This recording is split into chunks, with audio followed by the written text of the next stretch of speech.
رہے تھے۔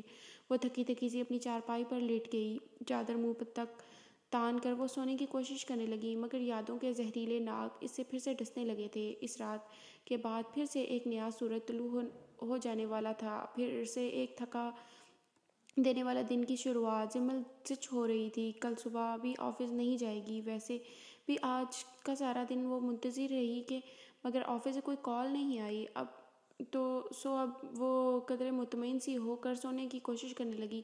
کروٹیں بدل کر آخر اس کی آنکھ لگ ہی گئی تھی کہ اس سے سوئے ابھی زیادہ دیر نہیں گزری تھی جب تکیے کے ساتھ پڑے موبائل بجنے لگا۔ پہلی ہی بیل پر اس کی نیند ٹوٹ گئی تھی۔ زمل نے منہ بسوتے ہوئے شور کرتا موبائل پکڑا اور پہلی فرصت میں تو موبائل سائلنٹ پر لگایا، پھر اسکرین پر چمکتا ان نون نمبر دیکھا۔ کچھ کچی نیند ٹوٹ جانے کے باعث گلابی پڑتی آنکھوں کو بمشکل کھول کر اس نے نمبر پہچاننے کی کوشش کی، مگر وہ اپنی کوشش میں کامیاب نہیں ہو پائی۔ موبائل کی اسکرین بجھ گئی۔ زمل نے آرام سے موبائل تکیے کے نیچے گھسانا چاہا، پھر سے اسی نمبر سے کال آ رہی تھی۔ اسے فکر ہونے لگی، جانے کون تھا۔ کچھ سیکنڈ اسی شش و پنج میں مبتلا رہنے کے بعد اس نے کال پک کر لی، فون کان سے لگایا۔ دوسری طرف سے جب کچھ دیر تک کوئی آواز نہ آئی تو تابدار لہجے میں وہ بولی، ہیلو، کون ہے؟ زمل کی نیند کے باعث آواز خمار آلود سی تھی۔ دوسری جانب موجود شخص کے لبوں پر مسکراہٹ آئی تھی۔ کیسی لگتی ہوگی وہ سوتے ہوئے، نیند سے جاگ کر اس کی سبز آنکھوں میں جب ڈورے پڑتے ہوں گے تب کیسی خوابناک لگتی ہوں گی اس کی آنکھیں۔ رات کے دوسرے پہر شاہ کا دل جانے کیا کیا سوچ رہا تھا۔ ہیلو، کون ہے بھئی؟ آواز میں جھنجھلاہٹ تھی۔ میری نیند حرام کر کے آپ خود کیسے سو سکتی ہیں مس زمل؟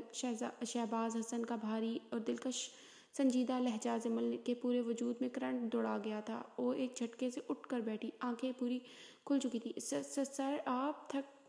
تھوک نکلتے ہوئے وہ بمشکل بولی۔ حقیقتاً اس کا حلق خشک ہو رہا تھا۔ جی میں ہوں، آپ بتائیے کہ 2 دن سے آپ کس دنیا میں غائب ہیں؟ وہ بڑی سنجیدگی سے دریافت کر رہا تھا۔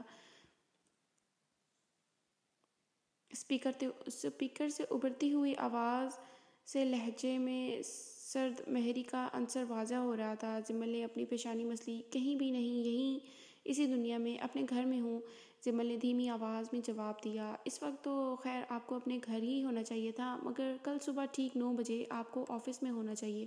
باقی بات صبح ہی ہوگی آپ سے، اب سو جائیں آپ۔ شہباز حسن نے ذرا سنجیدگی سے کہا۔ میں نہیں آ پاؤں گی سر، وہ جلدی سے بولی، کہ کہیں کال ڈسکنیکٹ ہی نہ کر دی جائے۔ واٹ؟ آپ بتا سکتی ہیں کہ آپ کے ساتھ پرابلم کیا ہے؟ آپ بنا بتائے پہلے ہی 2 چھٹیاں کر چکی ہیں۔ وہ اب پھر سے صبح آنے سے انکار کر رہی تھی۔ وجہ بتانا پسند کریں گی آپ؟ زمل کے منہ سے انکار سن کر دوسری طرف شہباز حسن کا دماغ گھوم گیا تھا۔ اسے اس بے وقوف لڑکی پر غصہ آ رہا تھا۔ میری طبیعت ٹھیک نہیں ہے سر، صبح نہیں آ پاؤں گی، پرسوں آ جاؤں گی۔ زمل منمنائی۔ کیا ہوا آپ کی طبیعت کو؟ دوسری طرف وہ فوراً نرم پڑا۔ زمل کو جھوٹ بولنے پر شرمندگی سی ہوئی، مگر اب کیا کرتی؟ کہہ جو چکی تھی کہ طبیعت خراب ہے، بخار ہے 2 دنوں سے۔ اس نے بہانہ گھڑا، جبکہ شہباز حسن اس کی آواز کی لڑکھڑاہٹ سے اس کے بخار کی نوعیت سمجھ چکا تھا۔ اوکے فائن، 2 دن ہو چکے ہیں، اب اتر گیا ہوگا، صبح آپ آفس آ جائیے گا۔ شاہ نے لبوں پر امڑتی مسکراہٹ رو کر لہجے کو سنجیدہ بنایا۔ جانتا تھا کہ وہ اس کا سامنا کرنے سے کترا رہی ہے۔ لیکن سر، زمل گھبرائی۔ کوئی لیکن ویکن نہیں، اگر صبح 9 بجے آپ مجھے اپنے کیبن میں نظر نہ آئیں تو میں ٹھیک آدھے گھنٹے بعد آپ کی عیادت کرنے آپ کے گھر آ جاؤں گا۔ شہباز حسن کا لہجہ مسکراتا ہوا تھا۔ زمل کو تو یوں لگا کہ جیسے وہ سچ میں ہی نہ آ دھمکے۔ اوکے، زمل نے خفگی سے کہا۔ گڈ نائٹ، آہستگی سے کہہ کر شہباز حسن نے کال ڈسکنیکٹ کر دی۔ زمل جواب میں گڈ نائٹ بھی نہ کہہ پائی۔ جسم میں تھکاوٹ سی اترنے لگی، وہ واپس لیٹ گئی۔ دل کی دھڑکنوں کی رفتار کچھ سست سی ہو گئی۔ اس نے تھکی سی آنکھیں موند لیں۔ بن کہے بن سنے کبھی آہٹیں میرے دل کی،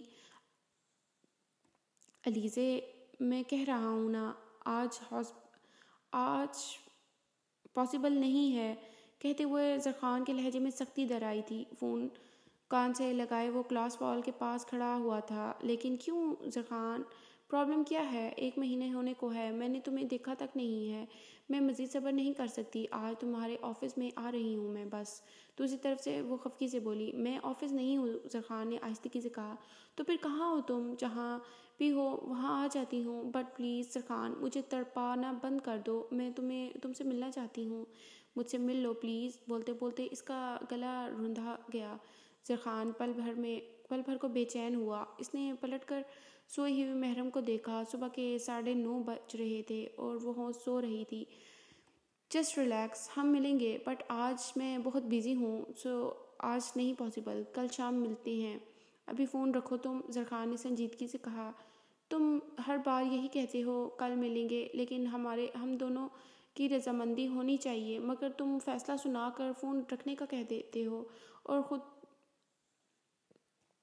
رکھ دو نا فون۔ میں نہیں رکھ رہی۔ دوسری طرف سے وہ اس کی بات سن کر چڑ گئی تھی۔ جب بھی وہ دونوں کال پر بات کیا کرتے تھے، زرخان خود سے کال ڈسکنیکٹ نہیں کرتا تھا، ہمیشہ علیزے کو ہی کہتا تھا، اور اس طرح بات تھوڑی اور لمبی ہو جایا کرتی تھی، مگر آخر میں علیزے ہی کال ڈسکنیکٹ کیا کرتی تھی۔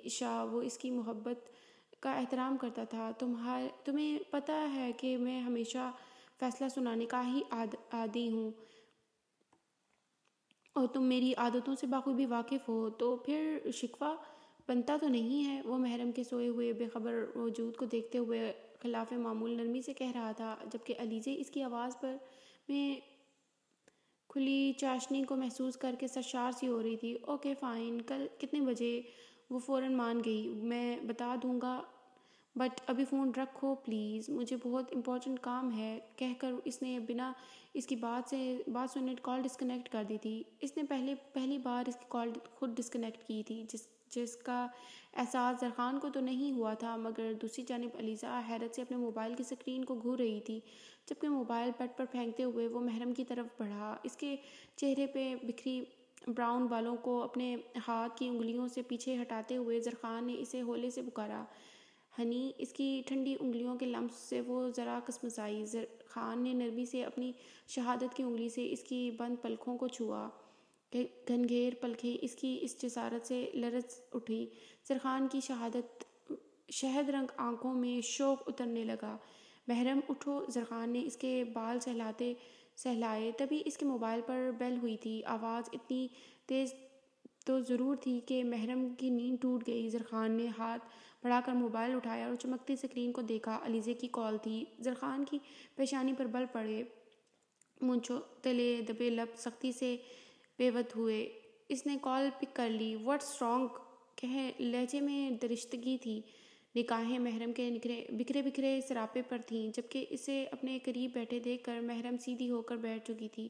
تکیے کے پاس پڑا دوپٹہ جلدی سے وہ شانوں پر پھیلایا تھا۔ زرخان کے لب اس کی بدحواسی پر ہولے سے مسکرائے تھے، جبکہ دوسرے جانب علیزے کہہ رہی تھی، now you tell me what's wrong? Zarkhan تم بتاؤ، تمہیں کیا ہوا ہے؟ علیزے کی آواز میں ناراضگی تھی۔ محرم نے شانوں پر بکھرے بال سمیٹ لیے اور سریعت سے بیڈ سے اتری۔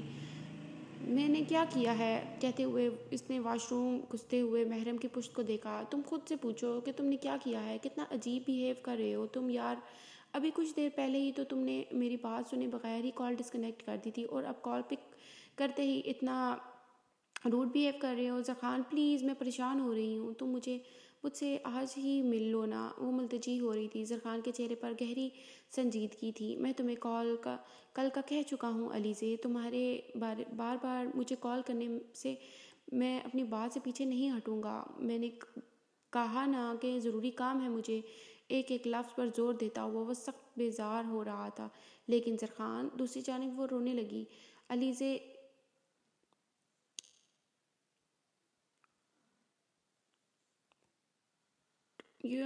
You are wasting my time, وہ قدرے سرد مہری سے بولا۔ علیزے کو اس کے بے مہری پر پہلے سے بڑھ کر رونا آیا۔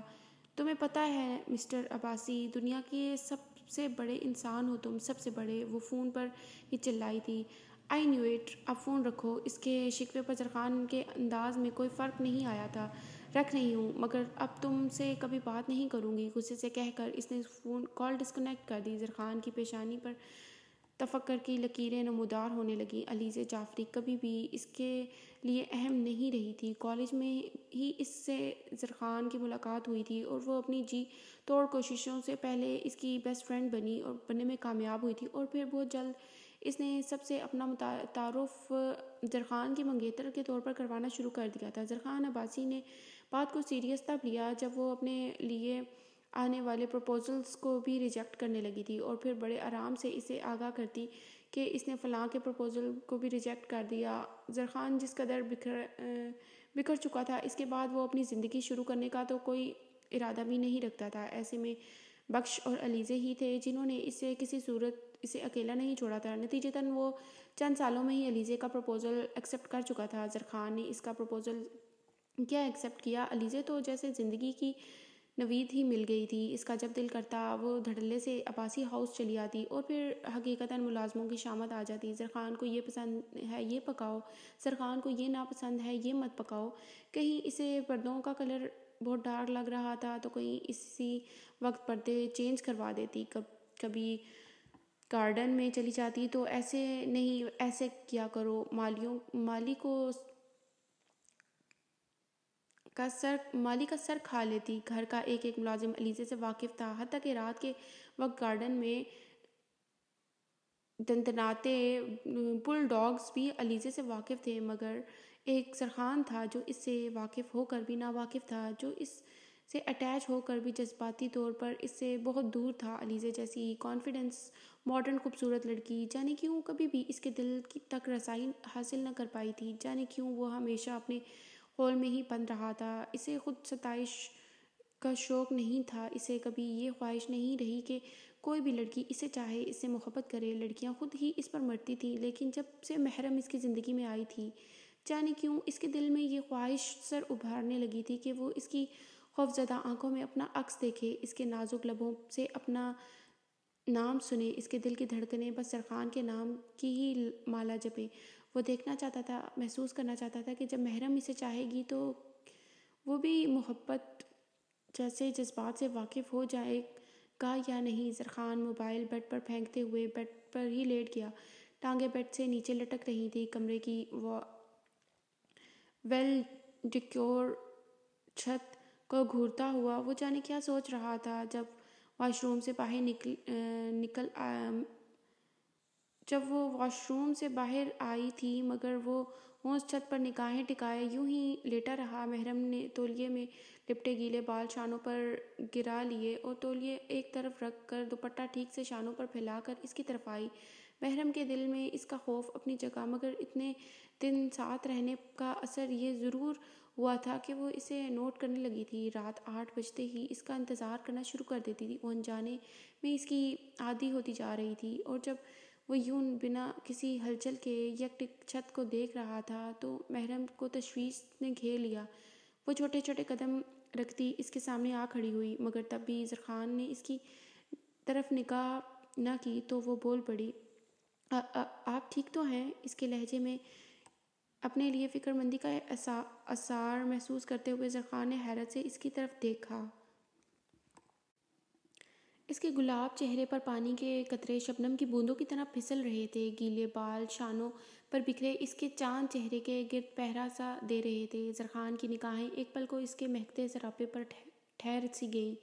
اگلے ہی پل اس نے ایک جھٹکے سے محرم کی کلائی پکڑ کر اسے اپنی طرف کھینچا۔ وہ زرخان سے اس حملے کی توقع بالکل نہیں رکھتی تھی اور سیدھا اس کے سینے پر جا گری۔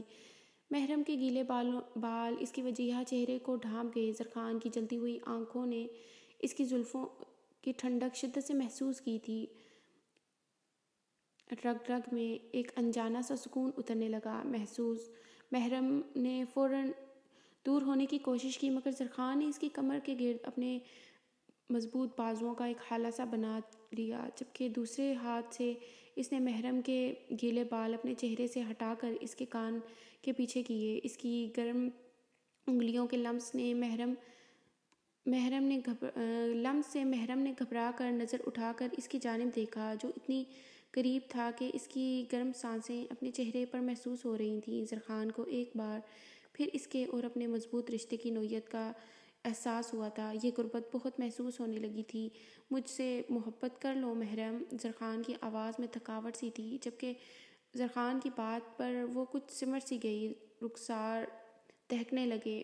میں مجھے چھوڑ دیں سر، میں کر لوں گی آپ سے پیار، مگر ابھی چھوڑ دیں پلیز۔ محرم نے رخ موڑ کر بامشکل درخواست کی، ورنہ سیدھے رخ تو اس کے لیے بولنا ناممکن ہی تھا۔ کب کرو گی؟ اتنے دن تو ہو چکے ہیں، اس رات کو تم ابھی بھی دیر سے ہی سوتی ہو، میں چاہتا ہوں کہ تم میری باہوں میں سکون سے سویا کرو۔ اس کا گلابی پڑتا رخسار سہلاتے ہوئے وہ نرمی سے بول رہا تھا، جبکہ محرم کی حالت، اس کی قربت، اس کی انگلیوں کے لمس اور بے باک گفتگو پر غیر ہو رہی تھی۔ جسم کا سارا خون گالوں پر ہی تو سمٹ آیا تھا۔ میری جان نکل جائے گی، مجھے چھوڑ دیں پلیز۔ دل کی تیز ہوتی دھڑکنوں سے گھبرا کر وہ جلدی سے بولی۔ اس کے کپکپاتے لبوں کو باغور دیکھتے ہوئے زرخان کے لبوں پر مسکراہٹ در آئی۔ اس کی کمر کے گرد دوسرا بازو بھی حمائل کرتے ہوئے اس نے کروٹ بدلی تھی اور احتیاط سے اسے بیڈ پر لٹا دیا، جبکہ محرم جو سختی سے آنکھیں میچ چکی تھی، اس کے دور ہونے پر وحشت زدہ آنکھیں کھول کر اس کی جانب دیکھا۔ تمہاری جان کے پیش نظر تم سے دور ہو گیا ہوں، مگر آئندہ چھوڑنے کی بات مت کرنا۔ میں اب تمہیں کبھی نہیں چھوڑوں گا ہنی، کبھی بھی نہیں۔ اس کی آنکھوں میں دیکھتے ہوئے وہ سنجیدگی سے کہہ رہا تھا۔ محرم سانس روکے یکٹک اس کے وجیہہ چہرے کو دیکھ رہی تھی، جبکہ اسے یوں اپنی جانب مسلسل دیکھتا پا کر زرخان کے لب پھر سے مسکرا اٹھے۔ اب اگر یوں ہی دیکھتی رہو گی تو پھر سے میں تمہارے قریب آ جاؤں گا، کہہ کر اس نے نچلا لب دانتوں میں دبایا۔ ایسا کرنے سے اس کے عنابی ہونٹوں سے نیچے براؤن شیو بڑی بھلی سی لگ رہی تھی۔ محرم کی ہارٹ بیٹ مس ہوئی تھی۔ اس نے گھبرا کر نظروں کا زاویہ بدل لیا۔ زرخان کی مسکراہٹ گہری ہو گئی، شاید وہ بھی اپنی دلکشی سے بخوبی واقف تھا۔ میں نیچے ڈائننگ ٹیبل پر تمہارا ویٹ کر رہا ہوں، 5 منٹ میں آ جاؤ شاباش۔ ناشتے کے بعد ہاسپٹل چلتے ہیں، نرمی سے کہہ کر وہ پلٹا اور کمرے سے نکلتا چلا گیا۔ محرم نے کب کا رکا ہوا سانس دوبارہ بحال کیا۔ دل کی دنیا تہہ و بالا ہو چکی تھی۔ صبح جاگتے ہی اس نے آفس آ جانے کی فکر پڑ گئی تھی۔ دل بری طرح سے گھبرانے لگا۔ مچلتے دل کو سنبھالتے ہوئے وہ کچن میں آئی تھی اور ناشتہ کرنے کے بعد جلدی جلدی برتن دھونے لگی۔ برتن دھوتے ہوئے اس نے اپنے ہاتھ کی پشت پر شدید جلن کا احساس ہوا تھا۔ جمل نے فوراً نگاہ ہاتھ پر کی تھی اور اگلے ہی پل اس کی چیخ نکلتے نکلتے بچی تھی۔ کل رات ہاتھ کا جو حصہ جل گیا تھا اب وہاں سرے سے کھال ہی موجود نہیں تھی اور پانی پڑنے کی وجہ سے جلن اور اکڑاہٹ شدید ہو گئی تھی۔ جمل کی آنکھیں بھر آئیں۔ کیا مصیبت ہے؟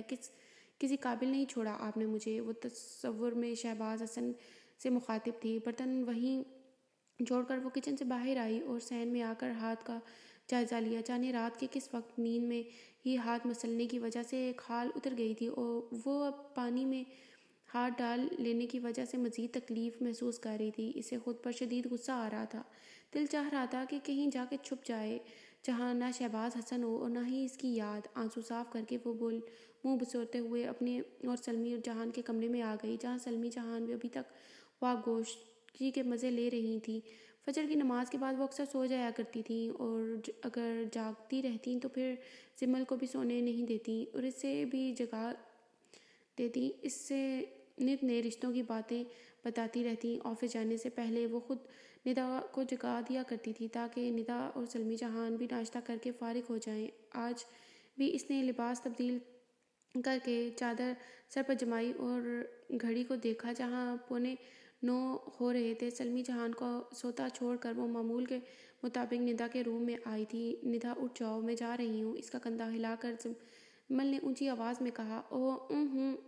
زمی آپی، آج میری طبیعت ٹھیک نہیں ہے، آپ مت جائیں نا پلیز۔ ندا نے مندی آنکھیں کھول کر کہا۔ کیا ہوا طبیعت کو؟ جمل نے تشویش سے آگے بڑھ کر اس کی پیشانی کو چھو کر دیکھا۔ بخار تو نہیں ہے؟ بخار نہیں ہے، طبیعت کچھ بوجھل سی ہو رہی ہے۔ ندا اٹھ کر بیٹھو گی؟ جمل کو سمجھ نہ آئی۔ اب کیا کہہ رہی ہو ندا؟ میں پہلے ہی 2 چھٹیاں کر چکی ہوں ندا چندا، اگر آج میں آفس نہ گئی تو سر مجھے جاب سے نکال دیں گے۔ کہتے ہوئے جمل نے اس کے بال سہلائے۔ کہہ تو آپ ٹھیک رہی ہیں ندا، ہولے سے مسکرائی۔ میں کوشش کروں گی جلدی آ جاؤں، تم پریشان مت ہونا۔ جمل نے اس کا ہاتھ تھپتھپایا اور اٹھ کھڑی ہوئی۔ ندا نے اسبات میں سر ہلایا اور وہ تیزی سے چلتی ہوئی گھر سے باہر نکل آئی۔ ڈرائیور اپنی مخصوص جگہ پر موجود تھا۔ جمل نے سلام کر کر گاڑی میں جا بیٹھی۔ تمام رستہ وہ مضبوط بنی بیٹھی رہی، مگر آفس کے باہر گاڑی رکتے ہی اس کا حوصلہ پھر سے ٹوٹ گیا اور اس کی آنکھوں میں نمی اترنے لگی۔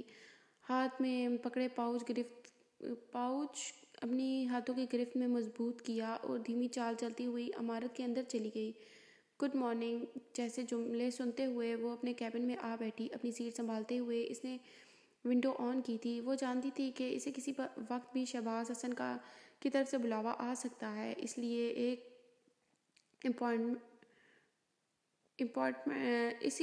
امپورٹنٹ فائل کھول کر وہ اس پر ورکنگ کرنے لگی۔ وہ اس سے بچنے کی کوشش تو کر سکتی تھی، مگر ایک ہی جگہ پر کام کرتے ہوئے وہ اس سے چھپ نہیں سکتی تھی۔ ابھی اسے ورکنگ کرتے 20 منٹ ہی گزرے تھے کہ وہ اس کے کیبن میں ہی آ دھمکا۔ اس کی موجودگی محسوس کر کے جمل نے ایک پل کو پلکیں جھپکی تھی، پھر خود کو پرسکون کرتے ہوئے اس کی جانب نکاح کی۔ Good morning sir, what about your fever?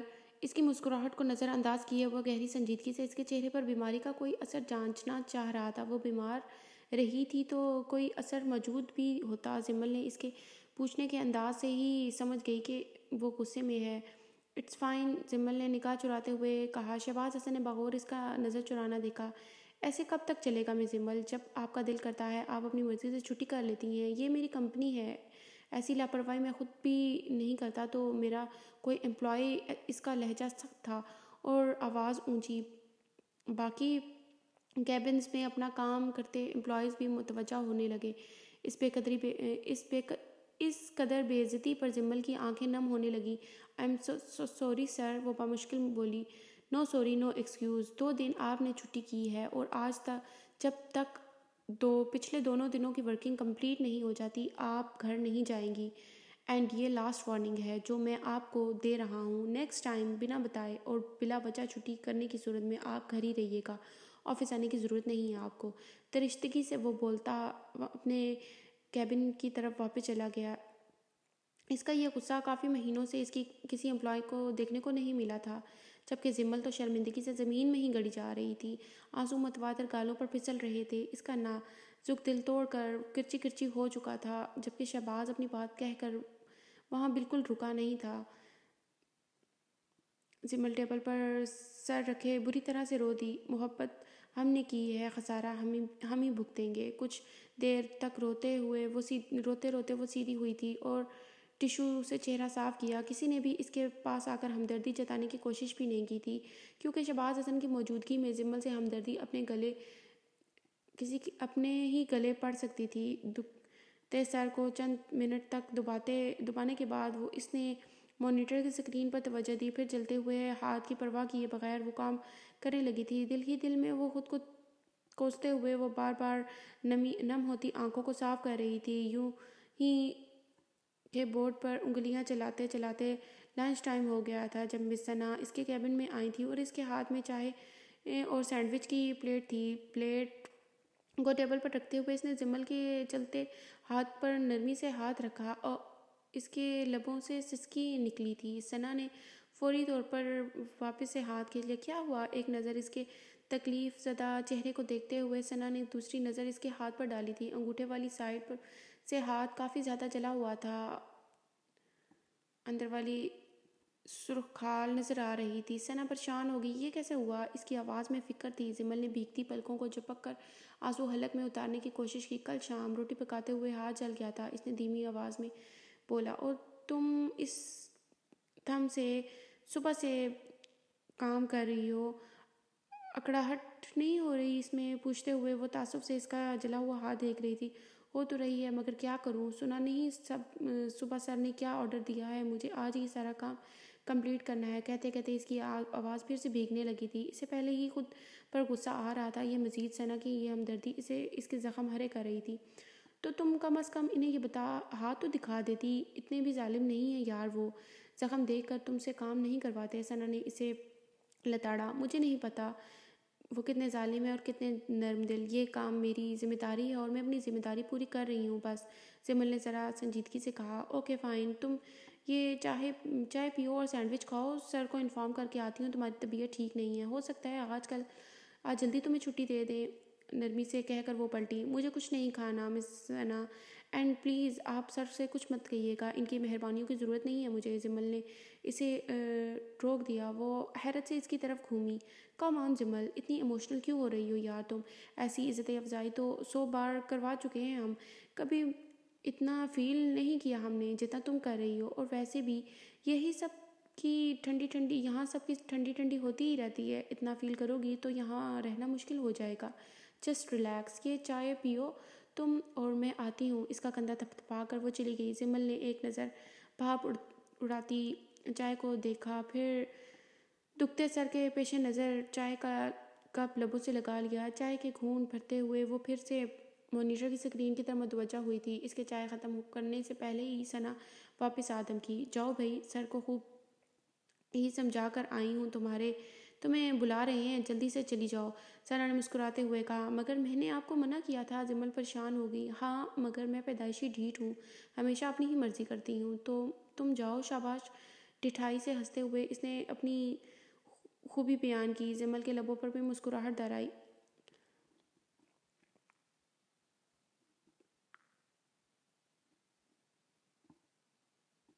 That's my good girl, جلدی جاؤ اب.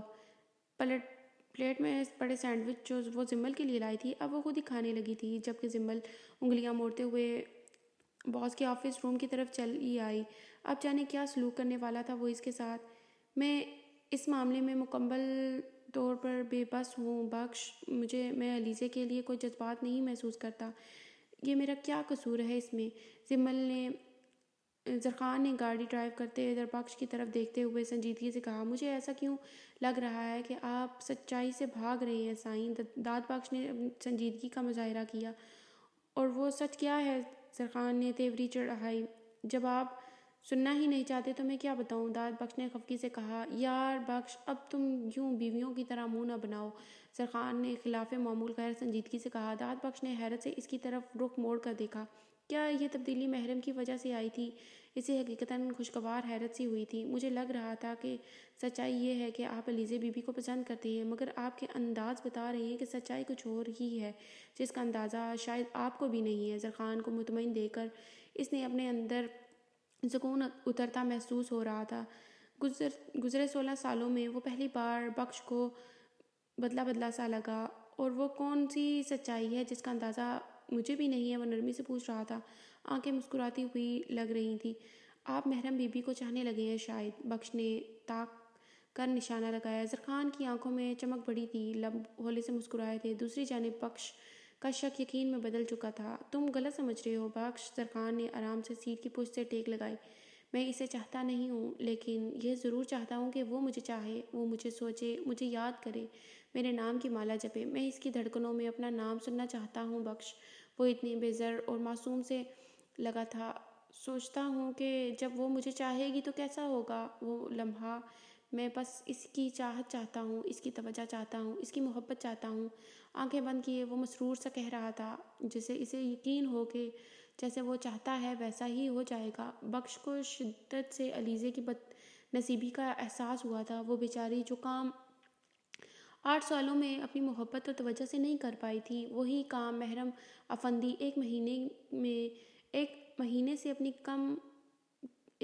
سے بھی کم عرصے میں اپنی لاپرواہیوں سے کر چکی تھی. وہ زرخان عباسی کے دل میں جذبات کی ٹھنڈی آگ لگا چکی تھی, انجانے میں ہی صحیح, مگر اس کے دل میں اپنی خواہش جگا چکی تھی. اور وہ بے خبر اعتراف بھی کر رہا تھا.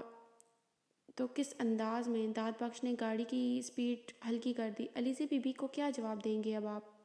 پچھلے 8 سالوں سے چاہتی آ رہی ہیں وہ آپ کو سائیں, مگر میں نے آپ کو کبھی ان کی محبت پر یوں مسرور نہیں دیکھا. ایسی کیا خاص بات ہے محرم بی بی میں؟ وہ دھیمے لہجے میں پوچھ رہا تھا. زرخان سیدھا ہوا اور نگاہیں سامنے سڑک پر جمائیں.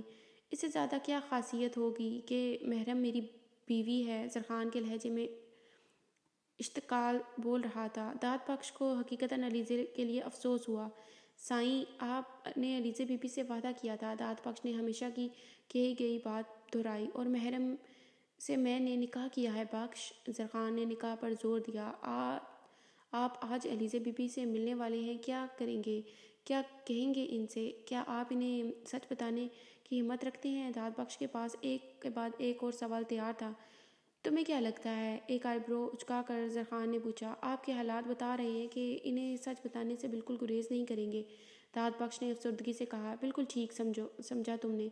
میں اسے سچ چھپانا نہیں چاہتا، مگر وہ سچ سننے کی ہمت نہیں رکھتی، اس لیے فی الوقت میں اسے اس کے بارے میں کچھ بھی نہیں بتاؤں گا۔ زرخان نے داد بخش کو اپنا ارادہ بتا دیا تھا، یعنی اب آپ علیزہ بی بی سے شادی نہیں کریں گے۔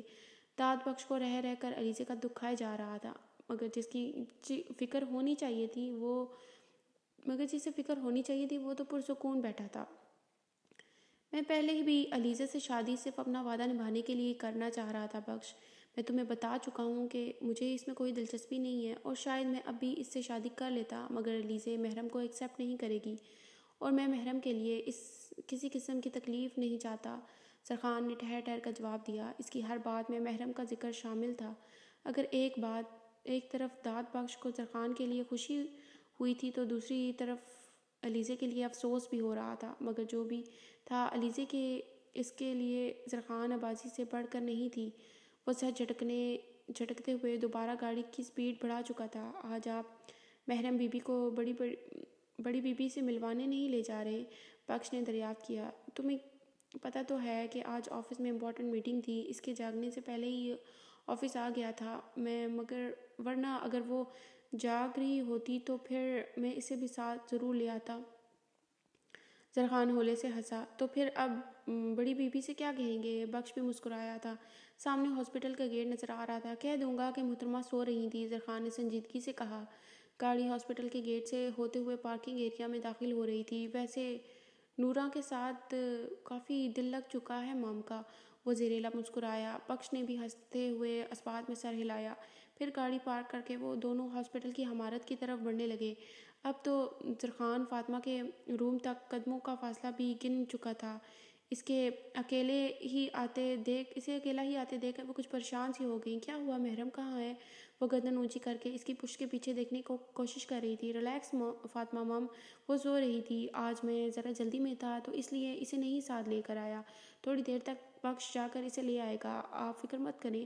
زرخان نے انہیں واپس لٹا دیا۔ اس کی بات سن کر وہ کچھ مطمئن سی ہو گئی، مگر آنکھوں میں جلتی جوت بجھ سی گئی تھی۔ یعنی میرا آنا کافی نہیں ہے آپ کے لیے؟ زرخان نے مصنوعی خفگی سے جتائی۔ وہ ہولے سے ہنس پڑی۔ نہیں، دراصل تمہارا محرم کے بغیر آنا کافی نہیں ہے۔ جب تم دونوں ساتھ آتے ہو تو اسے تمہارے ساتھ دیکھ کر مجھے خوشی ہوتی ہے، انہوں نے آہستگی سے کہا۔ یعنی اگر اب وہ آئے گی تو بھی آپ کو خوشی نہیں ہوگی؟ اس نے مزاحانہ پوچھا۔ بالکل، اس لیے اب اسے گھر ہی رہنے دو، میں فون پر بات کر لوں گی اس سے، انہوں نے نرمی سے کہا۔ داد بخش کو ان کی باتیں حیرت میں مبتلا کر رہی تھی، جبکہ زرخان سر جھکائے ان سے پچھلی رات کی تفصیل سن رہا تھا۔ پھر نورا ملازمہ کو روزانہ کی دی گئی ہدایات دے کر پھر سے داد بخش کے ہمراہ وہاں سے نکل آیا۔ گاڑی میں بیٹھتے ہوئے اس نے بخش کو ریسٹورنٹ کی طرف گاڑی موڑنے کو کہا، جہاں علیزہ اس کی منتظر تھی۔ اس کی پرسوچ نگاہیں چلتی سڑک پر مرکوز تھیں۔ میں آئی کم ان سر؟ ہمیشہ جیسا مؤدبانہ انداز میں وہ دھیمی آواز میں صوفے پر بیٹھے شہباز حسن نے نگاہ اٹھا کر اس کی جانب دیکھا۔ یس، اس نے نرمی سے کہا۔ وہ چھوٹے چھوٹے قدم اٹھاتے سے ذرا فاصلے پر جا کھڑی ہوئی۔ آپ نے بلایا سر؟ زمل کا لہجہ بھیگا ہوا تھا۔ شہباز حسن نے بغور اس کے جھکے سر کی طرف دیکھا۔ مس ثنا بتا رہی تھی کہ آپ کے ہاتھ میں کوئی سیریس چوٹ آئی ہے شاید، جس کی وجہ سے آپ کو ٹائپنگ میں پرابلم ہو رہی ہے۔ زمل از شی رائٹ؟ شاہ نے سنجیدگی سے پوچھا۔ نگاہیں ہاتھ پر لگی اس کی چوٹ کو ڈھونڈنے میں تھیں جس کے بارے میں ثنا بتا رہی تھی۔ مجھے ٹائپنگ میں کوئی پرابلم نہیں ہو رہی سر، اور رہی بات چوٹ کی تو یہ میرا پرسنل میٹر ہے، اٹس ناٹ یور پرابلم۔ آپ کو آپ کا کام کمپلیٹ ملے گا، اس بارے میں آپ کو فکر مند ہونے کی کوئی ضرورت نہیں ہے۔ کام کمپلیٹ کر کے جاؤں گی میں آج وہ آج ذرا برفیلے لہجے میں بولتی صبح کی بے عزتی کا بدلہ لے رہی تھی۔ شہباز حسن کو اس کے لہجے سے اپنی کی گئی زیادتی کا احساس ہوا۔ پینٹ کی پاکٹس میں ہاتھ پھنساتے ہوئے وہ کھڑا ہو گیا۔ زمل 2 قدم پیچھے ہوئی۔ میں نے آپ کو یہاں آپ کی چوٹ سے متعلق پوچھنے کے لیے بلایا ہے مس زمل۔ کام کی بات تو صبح ہو چکی تھی، شہباز حسن نے نرمی سے کہا، جبکہ اس کے میٹھے لب و لہجے پر زمل نے تڑپ کر اس کی طرف دیکھا۔ اور میں بھی کہہ چکی ہوں کہ میری چوٹ آپ کا سر درد نہیں ہے۔ وہ ذرا سنجیدگی سے بولی، نہ چاہتے ہوئے بھی ایک آنسو اس کے رخسار پر پھسل گیا تھا، جیسے اس نے بے دردی سے صاف کر لیا۔ شہباز حسن کا ملال بڑھنے لگا۔ میں ڈسٹرب تھا miss Zamal. I am extremely sorry for that, Shah نے ہولے سے کہا۔ زمل نے ایک شکوہ کو نگاہ اس پر ڈالی۔ اور میں اس وقت ڈسٹرب ہوں سر، اس لیے آپ کی سوری بے فائدہ ہے، زمل نے سنجیدگی سے کہا۔ وہ جانے کے لیے پلٹی۔ زمل پلیز، شہباز حسن نے اس کا ہاتھ تھام لیا، اور ہاتھ تھامنا ہی قیامت برپا کر گیا تھا۔ سلگتی نظروں سے اس کی جانب دیکھتی وہ پلٹ پڑی۔ Please please for what? میں بتا چکی تھی کہ میری طبیعت خراب ہے، پھر بھی آپ کے کہنے پر میں آفس آ گئی تھی۔ آپ نے کیا کیا؟ سب کے سامنے ذلیل کر دیا مجھے۔ کیا ذلیل کرنے کے لیے ہی بلایا تھا مجھے؟ غصے میں پوچھتی۔ آخر وہ رو پڑی۔ زمل پلیز اسٹاپ ویپنگ۔ شہباز حسن نے نرمی سے اس کا ہاتھ دبایا تھا، جس سے اس نے ایک جھٹکے سے کھینچ لیا۔ مجھے جانے دیں پلیز، میں آپ کی کچھ بھی نہیں ہوں، صرف ایک امپلائی ہوں، اور امپلائی کو ذلیل کر کے ان سے معافی نہیں مانگی جاتی، بلکہ معافی تو مجھے مانگنی چاہیے کہ میں نے آپ سے شکوہ کیا۔ چلیے جی، آج کی ہماری ایپیسوڈ یہیں تک تھی۔ ملیں گے کل ایک